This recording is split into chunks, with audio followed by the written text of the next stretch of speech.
अस्सलाम वालेकुम, मैं हूं दिन इम्तियाज और आप देख रहे हैं तख्ती ऑनलाइन। क्या कभी आपने सोचा है कि दुनिया में सबसे ताकतवर मटेरियल कौन सा है? कुछ लोगों का ख्याल है कि स्टील सबसे ताकतवर मटेरियल है क्योंकि उससे गाड़ियां बन रही हैं, उससे बड़े बड़े जहाज बन रहे हैं, इमारतें बन रही हैं, पुल बन रहे हैं। लेकिन क्या स्टील से भी ताकतवर कोई चीज है? अगर स्टील की ताकत का अंदाजा लगाना है तो इस बात से लगाया जा सकता है कि जब कोई जंगी जहाज आकर बहरी बेड़े पर उतरता है समंदर में, तो उसकी हुक के साथ स्टील का रोप पीछे से डाला जाता है ताकि उसकी फोर्स से जंगी जहाज को बहुत छोटे रनवे पर रोका जा सके। इतनी ताकतवर स्टील की बात हम कर रहे हैं। लेकिन क्या मकड़ी का जाला, सिल्क, स्टील से ज्यादा ताकतवर है? और क्या हमने इंसानों ने ऐसे सिंथेटिक मटेरियल्स बनाए हैं जो कि स्टील से ज्यादा ताकतवर हो? बुलेट प्रूफ जैकेट्स में क्या चीज होती है? वहां पर तो हमें स्टील नजर नहीं आता। तो मैं आपको इस वीडियो में बताने जा रहा हूं कि स्टील की ताकत क्या है और मटेरियल की दुनिया में आज की साइंस क्या तरक्की कर रही है, और यह भी बताऊंगा कि क्या हमारी जिल्द बुलेट प्रूफ बनने जा रही है, इंसानों की जिल्द बुलेट प्रूफ बनने जा रही है। तो चलते हैं अपनी वीडियो की तरफ। स्टील एक ऐसा मटेरियल है जिसमें दो मेटल्स का इस्तेमाल होता है, आयरन और कार्बन। जब हम आयरन और कार्बन को मिलाते हैं तो हमारे पास एक एलॉय आता है जिसे स्टील कहा जाता है। अब आपका सवाल ये होगा कि एलॉय क्या होता है? तो मैं आपको एलॉय के बारे में बताता हूँ कि जब भी दो मेटल्स को, मेटल ए और मेटल बी को हम मिलाते हैं तो हमारे पास एक मटेरियल बनता है जिसे एलॉय कहा जाता है। और ये मटेरियल स्ट्रांग होता है, इसकी स्ट्रेंथ ज़्यादा होती है। और इसकी स्ट्रेंथ ज़्यादा होने की वजह क्या है? इसकी वजह यह है कि जब हम एक सिंपल प्योर मेटल को लेते हैं तो उसमें एक ही किस्म के एटम्स होते हैं, और जब उन पर फोर्स लगती है तो एटम स्लाइड कर जाते हैं। एटम की पूरी लेयर स्लाइड कर जाती हैं ऊपर और नीचे से, और उस मटेरियल की स्ट्रेंथ ज़्यादा नहीं होती स्लाइडिंग की वजह से। लेकिन जब हम उसमें एक और मेटल के एटम शामिल कर देते हैं तो अब आप देख सकते हैं कि यहाँ पर 2-3 मेटल्स हमने शामिल कर दिए। अब ये एक एलॉय बन चुका है और इस वक्त इसमें स्लाइडिंग की कैपेसिटी बहुत कम है। जब हम इस पर फोर्स लगाते हैं तो बहुत देर अपनी शक्ल को बरकरार रखने की कोशिश करता है। इसका मतलब यह है कि इसकी स्ट्रेंथ बढ़ चुकी है, एलॉय मटेरियल की स्ट्रेंथ ज़्यादा हो चुकी है। स्टील को टेस्ट करने का, उसकी स्ट्रेंथ को टेस्ट करने का एक तरीका टेंसाइल स्ट्रेंथ है। और इस तरीके में हम एक बार लेते हैं स्टील की और दोनों तरफ ऑपोजिट फोर्स लगाना शुरू कर देते हैं, और फिर देखते हैं कि स्टील ने कितनी देर इस स्ट्रेस को रेजिस्ट किया। जो हमने उस पर फोर्स अप्लाई की थी उसके कितनी फोर्स तक उसने अपनी शक्ल को बरकरार रखी और वो टूटा नहीं। मैं आपको यहाँ पर एक स्टील की रॉड दिखा रहा हूँ। तो जब हम इस पर फोर्स लगाएंगे तो ये आहिस्ता आहिस्ता अपनी शक्ल बदलना शुरू कर देगा, ऊपर और नीचे से एलोंगेटेड होना शुरू हो जाएगा। हम आहिस्ता आहिस्ता और फोर्स लगाना शुरू कर देंगे और एक वक्त ऐसा आएगा कि इसकी शक्ल बदलते बदलते ये बीच में ब्रेक कर जाएगा। आसान अल्फाज में मैं कह सकता हूँ कि tensile strength resistance to pulling है। लेकिन इसके साथ साथ एक और मैट्रिक भी है स्टील की स्ट्रेंथ को मेजर करने का, और वो मैट्रिक है स्टील की टफनेस। जब भी हम किसी मटेरियल को इम्पैक्ट करते हैं किसी हैमर के साथ तो वो अपनी शक्ल बदलता है और फोर्स को एब्जॉर्ब करता है या वो फौरन टूट जाता है। ये हमें बताता है कि वो मटेरियल कितना टफ है। मसलन एक मटेरियल जिसने अपनी शक्ल को बदला, वो डिफॉर्म हुआ लेकिन उसने इम्पैक्ट ले लिया हैमर का, तो उसे हम ज़्यादा टफ कहेंगे बनिस्बत उस मटेरियल के जो फौरन ही हैमर के लगने से टूट गया। हमारी गाड़ियाँ स्टील से बनी होती हैं और इसकी वजह यह है कि हमारी गाड़ियों को इस तरीके से डिज़ाइन किया जाता है कि वो इम्पैक्ट ले सकें, शॉक ले सकें, और स्टील की टफनेस ज़्यादा होने की वजह से स्टील अपनी शक्ल तो बदलता है, डेंट तो पड़ता है, लेकिन हमारी गाड़ी की बॉडी टूटती नहीं है। स्टील की स्ट्रेंथ इस चीज़ पर भी डिपेंड करती है कि आप कितना कार्बन उसमें मिला रहे हैं, आप दूसरी मेटल कितना उसमें शामिल कर रहे हैं। अगर कार्बन बहुत ज़्यादा है तो वो स्ट्रॉन्ग स्टील होगा, लेकिन अगर कार्बन थोड़ा सा कम है तो वो टफ स्टील तो होगा लेकिन वो स्ट्रॉन्ग स्टील से ज़्यादा टफ नहीं होगा, फ्लेक्सिबल ज़रूर होगा, डिफॉर्म कर लेगा अपनी शक्ल को। और अगर वो लो कार्बन स्टील है तो वो अपनी शक्ल को बहुत ज़्यादा चेंज कर देगा और उसमें उतनी ज़्यादा स्ट्रेंथ नहीं होगी। स्टील से ज़्यादा स्ट्रेंथ किस में होती है, ये सवाल हमें बुलेट प्रूफ जैकेट देखते हुए ज़रूर सोचना चाहिए, क्योंकि बुलेट प्रूफ जैकेट में स्टील तो मौजूद नहीं होता। और अगर स्टील की एक चादर को आप रखें, उसकी चादर पर अगर आप गोली बरसाएं, बुलेट फायर करें, तो आपको वहाँ पर सुराख मिलेंगे, बुलेट आर पार हो जाएगी। लेकिन बुलेट प्रूफ वेस्ट में, बुलेट प्रूफ जैकेट में गोली आर पार नहीं होती, और उसकी वजह यह कि वो एक स्पेशल मटेरियल से बनी होती है जिसे केवलर कहते हैं। केवलर हीट रेजिस्टेंस भी होता है, इस पर चाकू छुरी कोई चीज़ काम नहीं कर सकती और इसमें से बुलेट भी गुजर नहीं सकती। लेकिन केवलर से पहले मैं आपको लेके चलूँगा डॉक्टर वेलस के पास, जिन्होंने पहली मर्तबा 1935 में सिल्क का इस्तेमाल करते हुए सिंथेटिक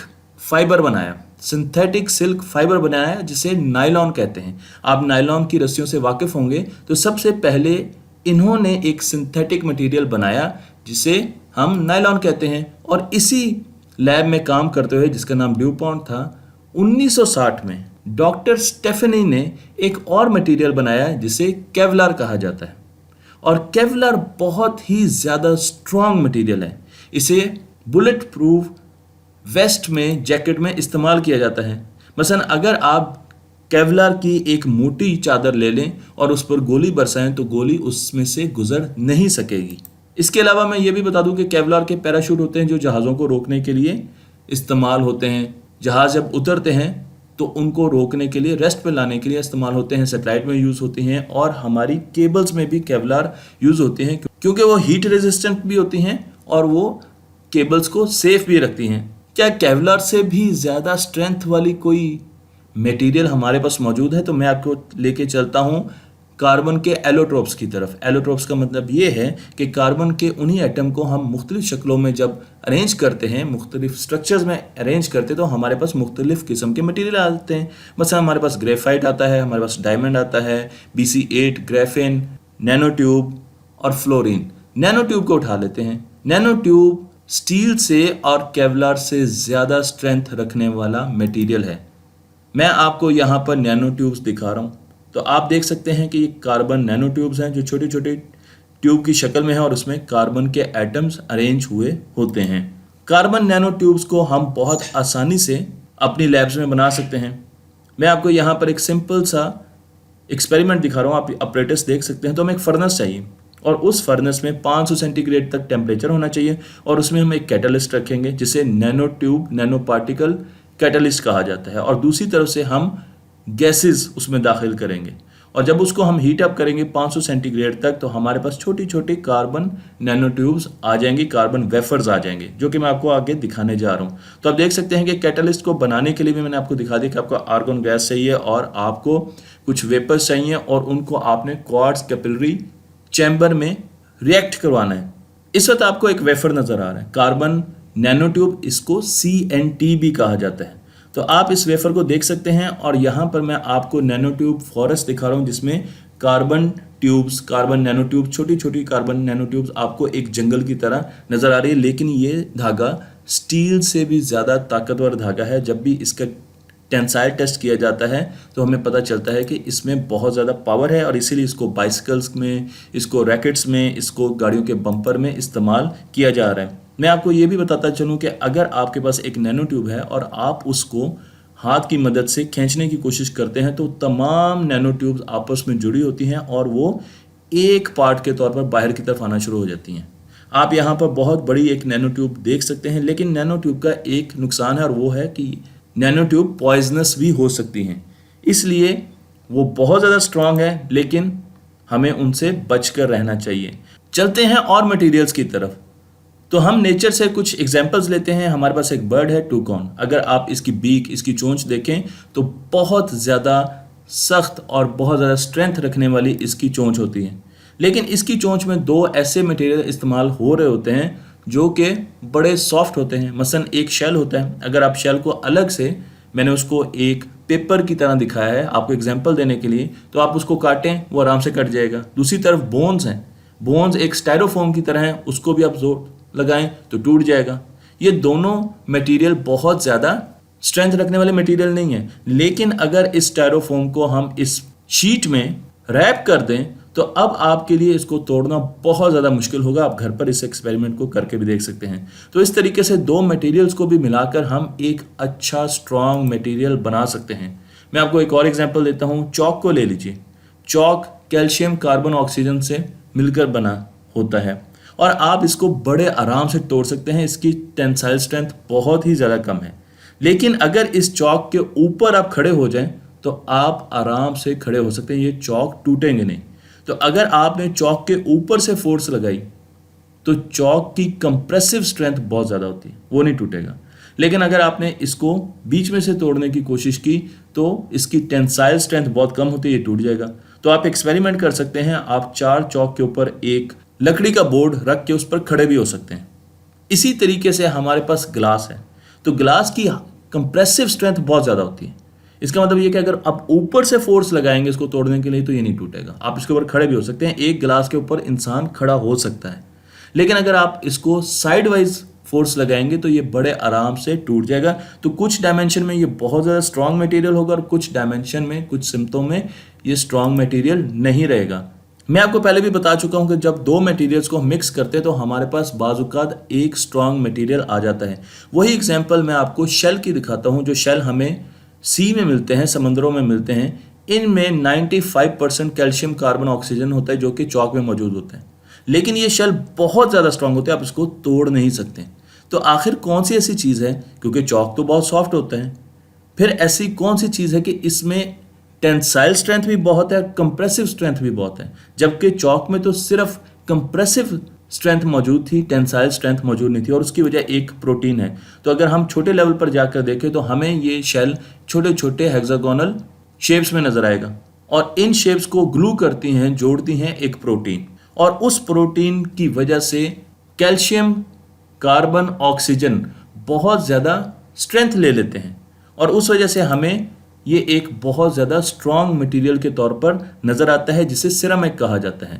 तो मैंने आपको यहाँ पर ग्लास दिखाया, मैंने आपको यहाँ पर शेल दिखाया, चौक दिखाया, ये तमाम सिरामिक मटेरियल की एग्जाम्पल्स हैं। और फ्यूचर में सिरामिक मटेरियल से हम बहुत ज़्यादा चीज़ें बनाने जा रहे हैं, हम इमारतें बनाने जा रहे हैं, क्योंकि वो प्रेशर रेजिस्टेंट होते हैं, वो प्रेशर को एब्जॉर्ब करते हैं। और मैंने आपको यहाँ पर सिरामिक मटेरियल की प्रॉपर डेफिनेशन दिखा दी है। लेकिन अब चलते हैं हम अपने फाइनल कैंडिडेट की तरफ, जो मटेरियल्स में, मटेरियल की स्ट्रेंथ में सबसे ऊपर है, और उसे कहा जाता है स्पाइडर सिल्क। क्योंकि सिल्क बहुत ज़्यादा स्ट्रांग होती है, स्पेशली कुछ स्पाइडर की सिल्क बहुत ज़्यादा स्ट्रांग होती है और उसे 140% स्ट्रेच भी किया जा सकता है बगैर तोड़े हुए।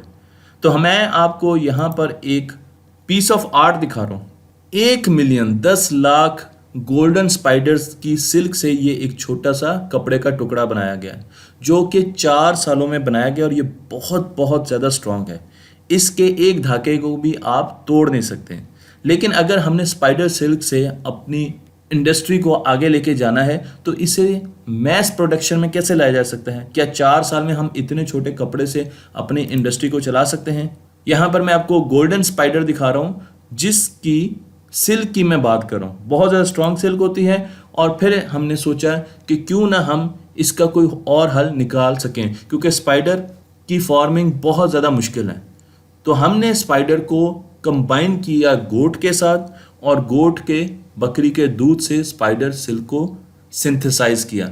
मैं आपको यहाँ पर दिखा रहा हूँ कि हमारे पास स्पाइडर्स की जो जीन्स होती हैं उनमें 2 जीन्स ऐसी होती हैं जिससे उसकी सिल्क को स्ट्रेंथ मिलती है। उनमें से एक जीन को हमने गोट के अंडे के साथ फ्यूज कर दिया और उसके बाद एक और गोट को लेकर हमने क्रॉस किया और अब जो हमारे पास इस गोट से बच्चे आएंगे उनमें ये जीन मौजूद होगी जो कि स्पाइडर की जीन है, और वो जो दूध देंगे उसको प्रोसेस किया जाता है और उसमें से जीन्स को निकाल लिया जाता है। इसे जेनेटिक इंजीनियरिंग कहा जाता है। तो हम गोट की जेनेटिक इंजीनियरिंग करते हैं और उसकी मदद से जो हमें मिल्क मिलता है उसमें बहुत ज़्यादा सिल्क मौजूद होती है और उस सिल्क को हम आगे इस्तेमाल करते हैं।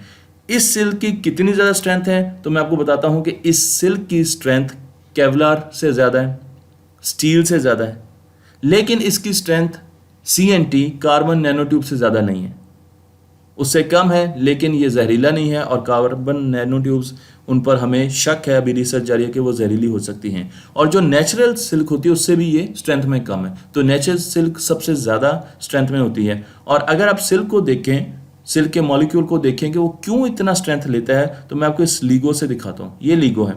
अगर इस लीगो को एक दूसरे के ऊपर फिट किया जाए और हम ऊपर नीचे उसको खोलने की कोशिश करें तो आराम से खोल लेंगे, लेकिन अगर हम इसे एक दूसरे में फिट करके साइड वाइज खोलने की कोशिश करें तो नहीं खोल सकेंगे, इसलिए कि इसकी साइड वाइज टेंसाइल स्ट्रेंथ बहुत ज़्यादा है।